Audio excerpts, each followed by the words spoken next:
మీకన్నా తక్కువగా ఉన్నవాణ్ణి చూసి వెకిలి నవ్వు నవ్వడం, మీతో సమానమైన వాణ్ణి చూసి నిర్లక్ష్యం చేయడం, మీకన్నా పైనున్న వాణ్ణి చూసి అసూయతో ప్రవర్తించడం జీవితంలో అలవాటైపోతే వాడు రేపు పొద్దున్న ఎక్కడ ఏ స్థానంలో కూర్చోపెట్టండి, వాడు ఓ ఉద్యోగస్తుడిగా వెళ్ళాడు అనుకోండి, వాడితో సమాన ఉద్యోగుల్ని చూసి నిరాదరణ, పై వాళ్ళని చూసి వెకిలి భావన.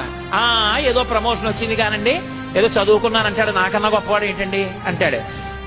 తనకన్నా కింద వాడిని చూస్తే అహంకారం, నిర్లక్ష్యంతో ప్రవర్తిస్తాడు. తనకన్నా కింద వాళ్ళు తనని చూసి సంతోషించరు, సమానులు సంతోషించరు, పైవాళ్ళు సంతోషించరు, తన అహంకారానికి తానొక్కడే సంతోషిస్తుంటాడు. అటువంటి వాడికి ఆపదొస్తే కాపాడేవాడు ఎవ్వడూ ఉండడు. అందుకే జీవితంలో సంస్కారమును పొందుట అన్న మాటకు అర్థం ఏమిటి అంటే, తనకన్నా పెద్దలు కనపడితే గౌరవించాలి, తనతో సమానులు కనపడితే ఆదరించాలి, తనకన్నా కింద వాళ్ళు కనపడితే పరమ ప్రేమతో కూడుకున్నటువంటి భావనతో వాళ్ళ యొక్క అభివృద్ధి కొరకు ఆలోచన చెయ్యగలగాలి. ఈ మూడు భావాల్ని మీ జీవితంలో బాగా అలవాటు చేసుకోండి.